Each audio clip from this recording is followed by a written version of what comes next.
farmers we will meet on these tours come from all across the land that today we know as Canada. But for thousands of years, Indigenous peoples have been taking care of this land. They knew how to make sure the soil was healthy and the environment was taken care of.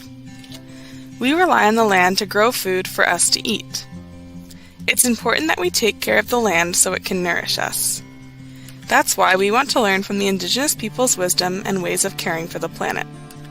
We want to work together to create a healthy future for this land and for our communities. This is called reconciliation, and it means we want to make things better between different groups of people.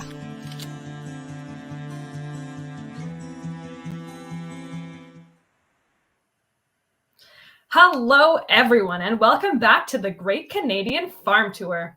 Today is our 8th stop. I know, that means there are only 3 more tours left. But don't worry, these last ones are going to be some fun ones. Today we are stopping in the province of Newfoundland and Labrador, and we will be visiting a bee farm. But before we get to today's tour, let's learn a bit about the province from Chelsea, who is the Agriculture in the Classroom Newfoundland Coordinator. Hello, Chelsea. Hi. Teach us a bit about your province today. Okay. Hi, everyone. Welcome to Newfoundland and Labrador. Today, we're going to get the buzz on bees, but first, I'd like to teach you more about Newfoundland and Labrador. We'll learn our capital city, provincial bird, provincial flower, and our landmark. First, this is our flag. The white represents snow and ice, the blue, the sea, red, human effort, and gold, confidence in the future. Our capital city is St. John's. That's where I am right now. And it has got a population about 135,000 people. And it's actually the oldest city in Canada. Our provincial bird is the Atlantic puffin, and they can live from 20 to 30 years, and they spend most of their lives on the ocean.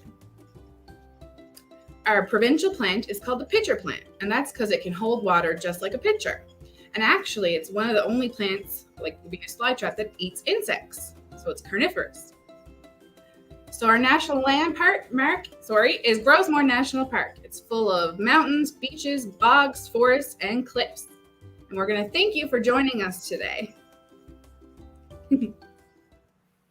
Awesome. Thank you so much for teaching us a little bit about your province. And also, thank you for coming so dressed to the occasion today. I am always in spirits, so you're welcome, and I hope everyone enjoys the tour today. Thank you. And now, you all know what time it is. Let's welcome the host of the Great Canadian Farm Tour. Call her a tour guide, call her an inspiration, call her a skeleton wearing a very fashionable human costume, just as long as you call her Colleen Kronikin. Hi, Colleen. Good morning, everyone. Hi, Laura. Thank you. I hope you guys have an awesome tour today. Yeah, we'll see you at the end. Okay, hello everyone. I'm so excited to learn some more about bees with you today. Once again, we've had some awesome entries into the Great Canadian Farm Tour contest. So this is just a reminder to teachers that you can take a photo of your class participating in the Great Canadian Farm Tour, of their activity books, and post it to social media using the hashtag GCFT23 contest, or you can email your entries to me. And now it's my pleasure to introduce you to our beekeeper today, Rodney. Welcome, Rodney. Hello, Colleen. How's it going? Great. Yourself? Pretty good.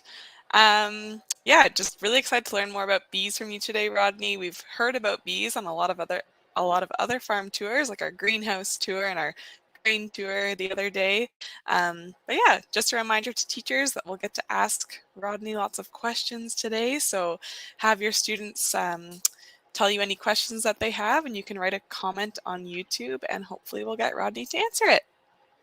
But now let's get started. Rodney, what are you going to teach us about first today? So welcome, everybody. My name is Rodney. I'm a beekeeper in Newfoundland, just 45 minutes from Gander, which is known for come from away. And there's 8 kilometers away is the ocean. So we're pretty close to the ocean here. It's cold here today, a little chilly. So today we're going to talk about bee life cycles and some bee health to start. And then we'll look at some products and talk about pollination and just bees in general. Perfect. That's awesome. So we have some slides here that we can go through, or did you have something else you want to show us first? No, we can go ahead with the slides if you want, and we'll start talking about the bee's life cycle. Perfect. So bees start off being a very small little egg. So the only bee that lays the egg is the queen. And a bee egg is about the size of a grain of sugar. So when you think how small that is, it's extremely small. So as a beekeeper, it's really important to have good eyesight helps. So when you're checking your hives and getting in there, you know if the queen is laying okay. So after about 3 days, it turns into larva, and then it goes into the pupae stage.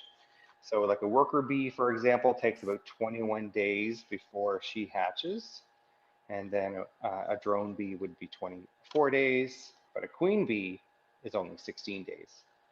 So it's So very that's to interesting. go from the egg to the bee. It takes that Yeah, long? so from egg to bee, that's how many days it takes. So it's not very long. No. So when you think of it, by the time the egg is laid and hatches, it's a very quick system. Okay. Yeah. And then So the there's next some slide different up, types of bees. there's different castes of bees. So when you look at they're all different sizes. So the worker bee is the smallest of the bee, and they're all the girls in the hive, except for the queen. And they do all the work from being a nurse bee to a forage bee. So they do all the work. So they'll start off their career with being a housekeeper and nursing the other baby bees along. And then when they mature, they get to graduate to a new job, and they get to go out and forage for pollen and nectar and bring it back to the hive. Sounds like a busy life. It's busy as a bee. Then we have the drone bee, which is a fairly large bee. And what's interesting about a drone is, one thing is they take 24 days to hatch, and that doesn't mean that they're mature yet. When they're mature, they'll start flying as well and go on some mating flights. And the drone bee, what's interesting is they do not sting. So the worker bee can sting you when they're protecting their hive. That's the only time really they would bother doing that. But a drone bee doesn't have a stinger. So that's a very unique thing about them. Yeah, interesting. I didn't know that. Yeah. And then we have the queen bee, and there's no king in the hive, so she rules the roost. So she doesn't do any of the nectar collecting or nothing else. She has a royal court of bees that take care of her and feed her, and all her job every day is to keep laying eggs. And she lays a lot of eggs through her career. It can live up to 7 years. Wow. Where a worker bee in the summer lives about 45 days. Okay, very interesting. Queen bee does a lot. Yeah. And then we have next up, talk about bee health. This is a bee, and on the back of the bee and its shoulder blades, if you look, there's a little round disc there, and that's called a varroa mite, which is not a friend of the bee at all. It's a parasite that creates a lot of problems for bee health around the world. Okay. And very fortunate for us here in Newfoundland and Labrador, we are one of the last places left in the world that do not have the varroa mite. So I don't have to worry about these. I kept bees in another province before I moved back home, and I had to make sure they were taken care of, or I was taking care of the mites as well. But here in Newfoundland, we don't have that, which is very unique. Okay. Yeah, and you can see the arrow there. It's pointing to the mite in case you weren't able to tell. Yeah, so if you were going to think about how big that is on the bee, and if that was on a human, for example, it would be the size of a dinner plate. Oh, wow. So it So affects them a you lot. put that in perspective. Yeah. Yeah, so there's no importation of bees into Newfoundland because of that. And our bees are very healthy here and very unique status. As I said, we're one of the last places left in the world. So we're trying to keep it that way. Okay, very interesting. I think we have lots of questions coming in here, so let's take some time to answer a few. So our class in St. John's is wondering if you've ever been stung by a bee. I have, and that's why I wear something like this. So this is my PPE, my personal protection equipment. And as you see here, here's my veil that I pull up over when I'm working bees. And it's very important to make sure you protect your face. So without that, you would get stung if you're working the hive. I've been stung, not very much, I only get stung probably 3-4 times a year. So That's a I pretty always good wear average. it is. I wear my personal protection equipment all the time. So. Okay, good to know. Okay, another question. How many bees do you take care of? So we run about 100 hives. So in each hive, there could be an average of 30,000 bees in a hive. And I'm not going to do the math on that because that's a lot of bees. Yeah, we can let But the students do that in their classroom. yeah, so see how many zeros you put on the end of that. So that means there's only 100 queen bees though, but there's a Right. lot of worker bees. And this time of year, drones are just starting. So Okay. they'll be at their highest levels in about probably a month's time. Okay, interesting. Another question. Hendrix asks, do bees sleep? Bees do not sleep. So in the winter, they will go into a slower pace and maintain their energy. But in the winter, they just slow down their energy intake so they're not consuming so much sugar. So in a very short way of saying it, they kind of get through winter, they eat sugar and do aerobics a little bit to keep warm. But they don't really sleep. They just slow their pace down to make sure they conserve their food resources. Okay, makes sense. I think we have time for one more question here. What happens if the queen dies? That is not an easy question. There's many things can happen there. So if the queen dies, the hive will actually recognize that the queen is not there anymore because they can't smell her pheromones. And if she had laid eggs before she passed away, they would select those eggs and feed them a different nutrient solution, so royal jelly, and would make new queens. So they would make princesses from the queen. If not, the beekeeper kind of gets in there and kind of helps out as much as they can. Okay, very interesting. So now we're going to jump to our first brain break video. So students, if you have your activity book in front of you, you can write down the answer in your book.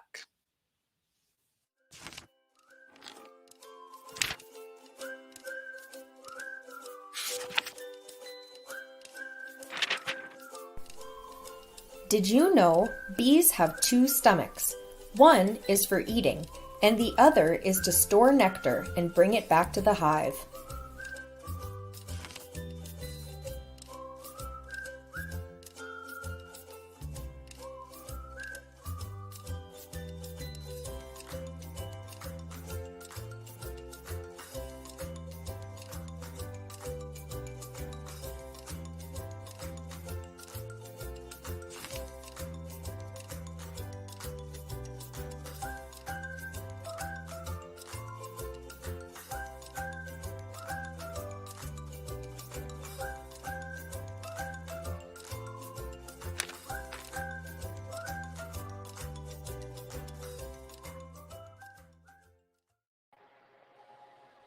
Okay, we've already learned lots of fun facts about bees, and there's another one. They have two stomachs. So, Rodney, I think it's time to see some bees up close. That sounds great. So there's a video coming up of some of our bees. It's a little chilly out there today and windy. So these are some of our bees here coming into a hive. It's a warmer day there than what it is today, and they are fanning the entrance to keep the heat down. So you can see the bees here climbing over the tops of the frames, and you can see the wax there on the right side. That's they're joining the frames together, and they're climbing all over the place, bringing in nectar and working away. These are all worker bees that you see here. And on this frame, the last question was talking about queen replacement. So this is the big cells you see that look like peanuts. Those are new queens being built. So that's a very interesting part of the video to look at. And you can see the difference from what a worker bee to queen bee would be. Okay, very cool. So you already told us a little bit about PPE, Rodney. Is there anything else that you have to make sure that you wear around the bees? So mainly, I always wear gloves as well. Okay, yeah. when I'm working. So I'm also a sheep producer, so we have lambs. So it's always important to make sure my fingers are in good condition if when we're during lambing time. So I don't want to get stung on my fingers.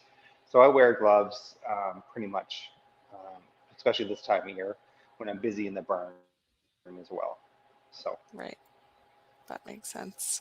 And can you show us any other equipment that you have that you use to take care of your bees? yeah. So this is a smoker right here. So it's a nice shiny one. So we sell things here on the farm for other beekeepers too. So this is the other one is out with my bees, which is not as shiny. But this is you put fuel inside. So we usually use some food grade burlap or shavings, and we light it on fire, and the smoke comes out and billows out, and that helps keep the bees calm when we're working them, if they're aggressive at all. Otherwise, we have a tool or a bee brush if we need to move bees out of the way. And a couple other things that we kind of use this time of year, especially. So this is a feeder. This is a frame feeder. This Okay. goes in the hive. And when they can't get outside, when it's really cold this time of year, we just make sure they have enough groceries.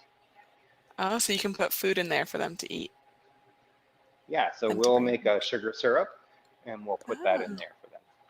Yeah. interesting. And this is a new frame foundation. So this is what the bees would draw out. So this is when it's been in the hive, and this is covered in wax. So you can see the difference. And this is where they would lay their eggs, the queen could, or put their honey in.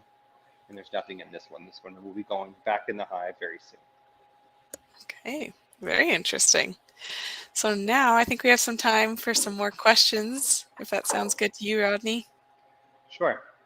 Okay, let's see. Mason wants to know, how does the nectar become honey?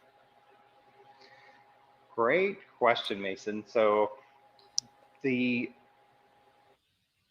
honeybee brings the nectar back from the flower. So there's different nectars from different flowers. So depending on what comes back from the hive, when they dehydrate it, essentially, it can be different colors and flavors depending on the flowers.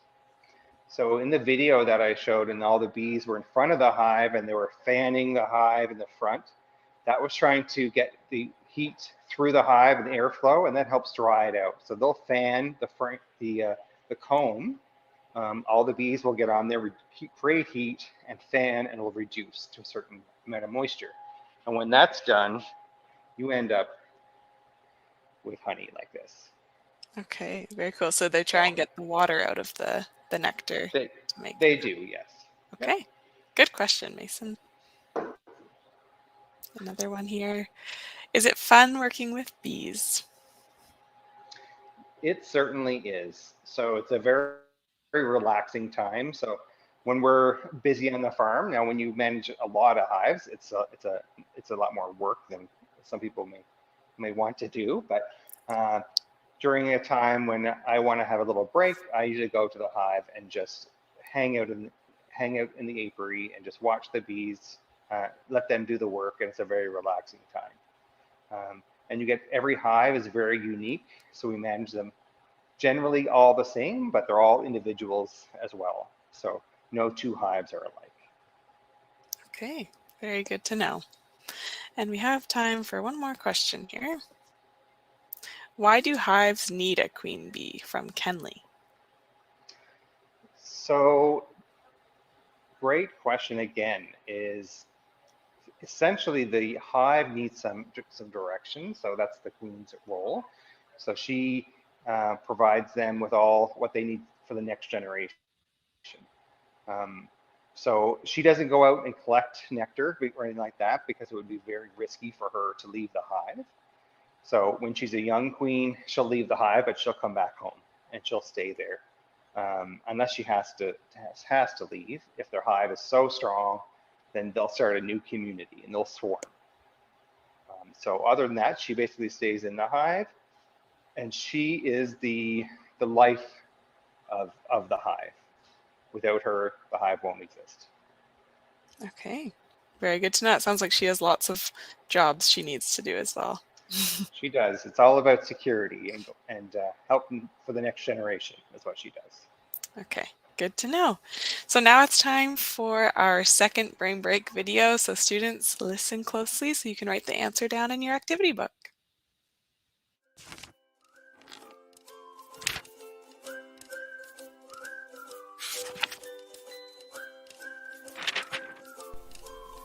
Did you know bees are the only insect in the world that make food humans can eat?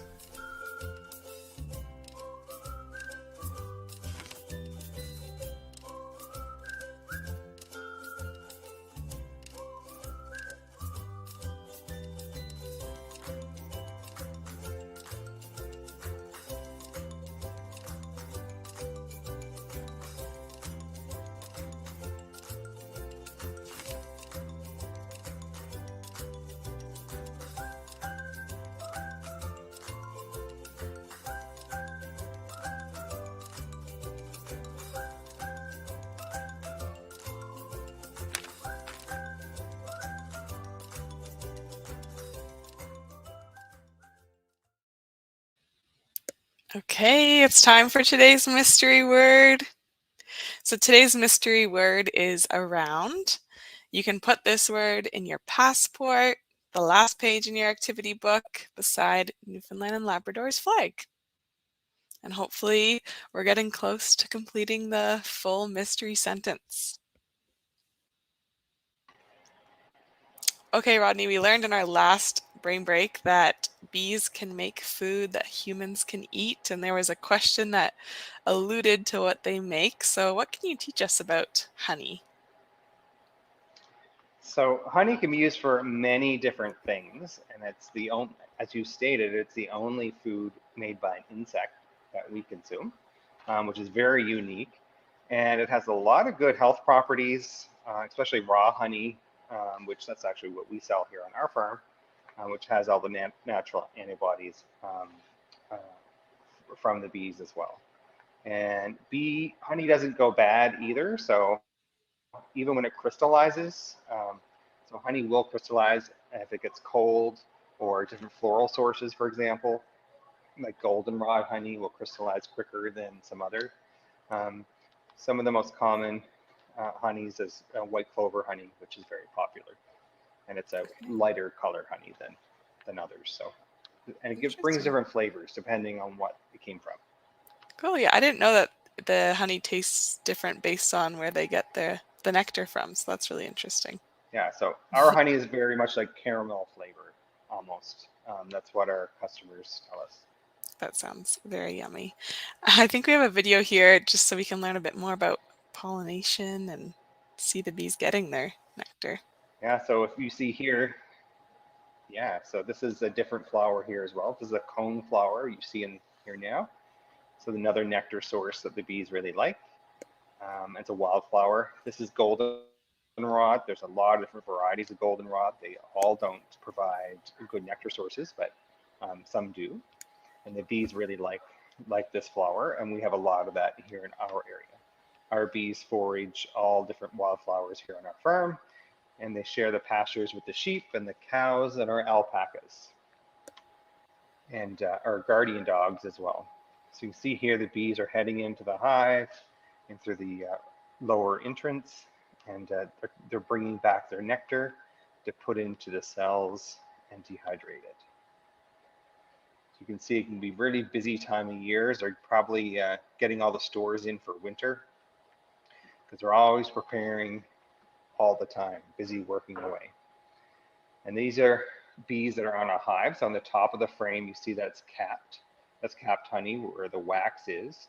And once it's waxed over, it means that the nectar is now turned into the perfect honey that the bees want. They know exactly how much water needs to come out of the hive, out of the honey, and before they cap it off like this. So you can see here, just breaking it open, and all this honey here is the perfect moisture content, around 18%. And yeah, it's really tasty. So Yeah, that's really cool to see. Do you have some honey, other honey you can show us, or any wax products that you have in your store? Yeah, so this is an example of a candle that I make myself out of the wax from our hives. And this is a board butter, which is used for cutting boards, and it's a food grade product as well that's made with our honey. So there's a lot of different products that you can use that for. The wax also. So once we harvest the honey, we only harvest the extra honey. So we always make sure the bees have enough left behind, so we don't take it all in the fall. So we only take the excess, and that's what we sell here from our farm. Okay, that's really good to know. All right, do we have some time for some last questions here? Anika in 4P asks, why do hives have guard bees? So the hives have guard bees for a few different reasons. So if a hive is not very strong, maybe a stronger hive, bees will think, oh, I'll go in that hive and I'll take their honey, because maybe it's some lazy worker bees who don't want to work too hard to go get their own nectar, so they'll steal it from their neighbor. So every hive will protect what's happening in their own hive. And that's why they have guard bees. And the guard bees hang out at the entrance and make sure that nobody that's not from their own hive is allowed in unless they have something to share. So guard bees a lot of times will let in a bee who might be like, hey, I want to leave the other hive. Can I come in your hive? But I have nectar. So guard bees will say, oh yeah, sure, you can come in. But if your bags are empty, they don't usually let them in. Okay, who knew beehives have security guards, it sounds like. Yeah. Okay, another question. Mackenzie asks, how long do bees live? So bees live all different stages. So a worker bee in the summer lives about 45 days, but in the winter bee, which is also worker bees, they're about 6 months old.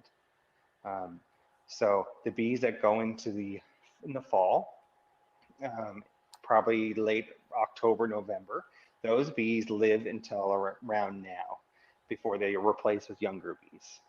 But in the summer, it's a very high turnover, but the winter bees are a lot longer. The queen bee can live up to 7 years and be Wow. productive. Some of ours are probably 4 years at most, but usually they don't last a whole lot longer after that. They kind of run out of eggs. Right. Okay, so now we know that the lifespan of bees can kind of vary, it sounds like. Yeah, there's a lot of variety there. So Yeah. I should have a little shout out to Dona PEI, since I got a shout out on my Facebook there. So I started my beekeeping journey actually in Prince Edward Island Oh, that's awesome. before I moved back home. So Very cool. Okay, it's now time for our job spotlight to learn about a different career in agriculture.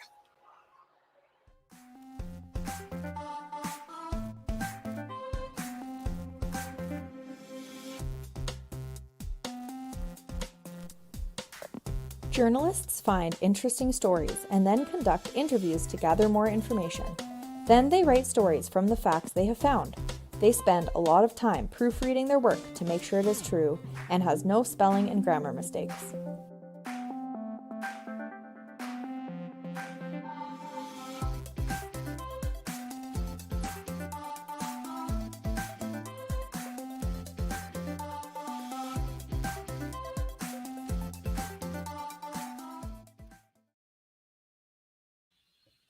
Have you ever been interviewed by a journalist, Rodney? yes, I have. And usually it's to deal with talking about bees, of course, but usually it's the politics of bees and the importation and our uniqueness here in Newfoundland and Labrador. Okay, interesting. And we learned about that at the beginning of the tour, so now we know. Yes. Okay. Well, Rodney, we just want to thank you so much for participating in the Great Canadian Farm Tour and teaching students all across Canada about beekeeping. You're welcome very much. And hopefully we'll make some more beekeepers as everyone grows up. Yeah, So for have a great sure. day. You too, Rodney. Thanks. Okay, such a fun tour. I learned so many different facts about bees that I never knew before. That was a really awesome tour. I didn't know how important the queen bee is in a hive. Yeah, she sounds very busy. They all sound very busy in a hive. Yes. For our next stop on the tour, we are heading to Ontario, where we will be visiting an apple farm. And I've heard that that's going to be a very, very special tour, Colleen. Yeah, apples are actually my favorite fruit, so looking forward to learning some more about them. Me too. See you all in Ontario. Bye, everyone.